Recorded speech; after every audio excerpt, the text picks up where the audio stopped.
C'est l'heure, Thierry, de votre portrait sonore, des petits extraits qui devraient vous rappeler de grands moments de votre vie. Voici le premier.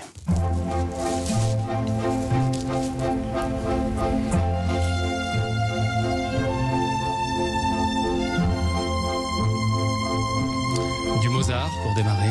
Eh ouais. Qu'est-ce qu'elle vous évoque, cette musique? Bonsoir, oui. Eh ben, c'est Macha. Macha Béranger, grande dame de la radio avec qui vous avez démarré. Je ne savais pas ça. Alors, j'ai pas commencé avec Macha, mais j'ai continué avec Macha. Ouais. Moi, mes tout débuts, je les ai faits comme je notais les références de disques au fond d'un studio, ouais, à France Inter, à FIP, dans la grande maison de Radio France. Et puis après, on me propose de devenir l'assistant de Macha Béranger. Et ça va être une étape importante de ma vie par rapport au livre dont nous parlons, parce que là, tout à coup, je vais découvrir, par rapport à ma propre souffrance, qu'il y a des souffrances encore plus rudes, plus dures, plus tristes, la nuit. Puisque la nuit, on est d'accord que les angoisses ont tendance à se démultiplier. Donc, pendant ces 3 heures d'émission, à l'époque, l'émission durait 3 heures, moi j'étais au standard et donc j'avais pour mission de sélectionner des délicate mission. Délicate mission. Avec notamment Geneviève, dont vous parlez, de la Croix-Rouge, que vous aurez presque tous les jours au téléphone pendant 2 ans. Elle est passée finalement au standard? Jamais. Mais ce que je raconte avec plaisir, c'est que ce que les gens n'ont pas raconté à l'antenne, eh bien ils me l'ont raconté. C'est-à-dire que le lien s'est tissé, finalement se tissait entre minuit et 3 heures. Ouais. Et ce lien qu'on a tissé avec les auditeurs, les sans sommeil comme elle les appelait, eh bien ce lien m'a permis moi aussi de me construire, de reconstruire différemment en tout cas. Thierry, c'est entre 79 et 81, je crois que vous avez été l'assistant de Macha. C'était une émission extrêmement écoutée. Il y a pas mal d'artistes, de personnalités qui l'écoutaient. Alain Delon était fan, et Louis de Funès écoutait tous les soirs cette émission. Il paraît qu'il venait, souvent il s'entendait très bien avec Macha Béranger. Ouais. Vous l'avez vu, Louis Moi, de Funès? j'ai pas eu cette chance parce que j'ai dû faire le standard pendant 2 ans, et après je suis parti sur Radio Bleu, qui est devenu France Bleu. Donc j'ai beaucoup voyagé, mais j'ai vraiment découvert cet univers de la nuit qui est assez particulier, où Macha avait cette force incroyable et cette voix incroyable. Ah bah oui. Elle était pas encore pas déjà aussi grave à l'époque. Hein. Elle était déjà grave, mais et quelques paquets de clopes en moins. Oui, c'est ça. Voilà, elle arrivait comme ça avec sa petite lampe tamisée, elle s'installait comme ça et tout.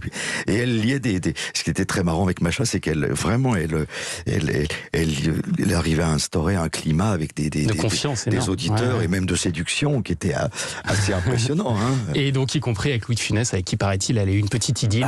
Il semblerait. C'est à vérifier. Écoutez, je ne peux rien vous dire, je ne comprends rien. Voilà, on était sûr que vous alliez. Il allait venir forcément. Pas mal, hein. Elle est pas mal, il la tient bien.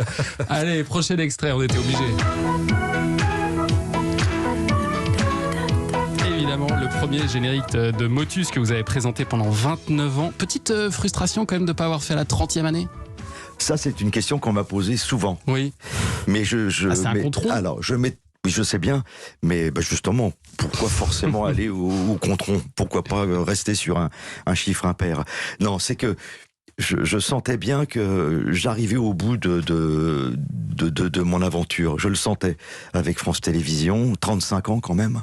Ouais. 35 ans, c'est Vous avez eu l'impression qu'on vous poussait un peu dehors quand même ou pas, non, Thierry? Pas du tout. Non, d'où la surprise d'Antoine Boilet, qui est le secrétaire général de France Télévisions, quand je viens prendre un café avec lui à la rentrée, puisque moi j'ai annoncé mon départ 1 an avant. Donc j'ai pas prévenu tout le monde au dernier moment. Et donc Antoine est persuadé qu'on vient prendre un café après les vacances. Donc on papote un peu, et puis à un moment donné je lui dis voilà, j'ai bien réfléchi, cette année de Motus que je vais présenter sera également la dernière. Ouais, alors que ça marchait encore très très bien. Et il était un peu surpris, il me dit oui mais alors et télématin et je dis voilà, donc à partir de là je vais grimper tous les étages de la maison pour rencontrer pour leur dire au revoir. Voilà, et tout le monde est un peu surpris quoi, parce que en général ça se passe dans l'autre sens. Oui, ça se passe dans l'autre sens. Donc tout le monde ouvre des grands yeux. Et je m'étais toujours dit, de toute façon, que c'est moi qui prendrais la main. Ça, c'est un petit péché d'orgueil, mais je l'assume parfaitement. Et que je sentais que je commençais un petit peu à me répéter sur Motus. Et je m'étais dit, le jour où je n'irai plus tourner Motus avec la même joie et la même insouciance, ça sera un signal.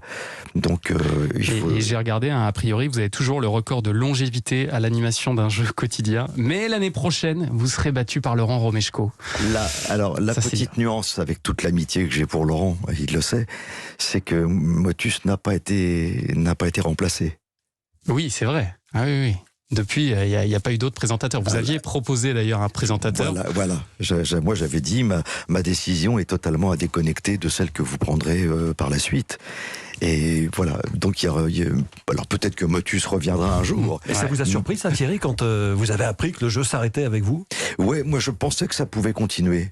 Alors, est-ce que c'est de la fausse modestie ou je ne sais pas, mais beaucoup de personnes m'ont dit mais ça sera pas pareil, ça sera pas. C'est là la chance que j'ai eue, quoi. C'est cette liberté de présenter Motus à ma main, quoi. Allez, on va rester en musique dans un instant. Julien Pichenet va nous faire danser sur notre siège avec l'une des plus grandes comédies musicales du monde. À tout de suite sur Europe.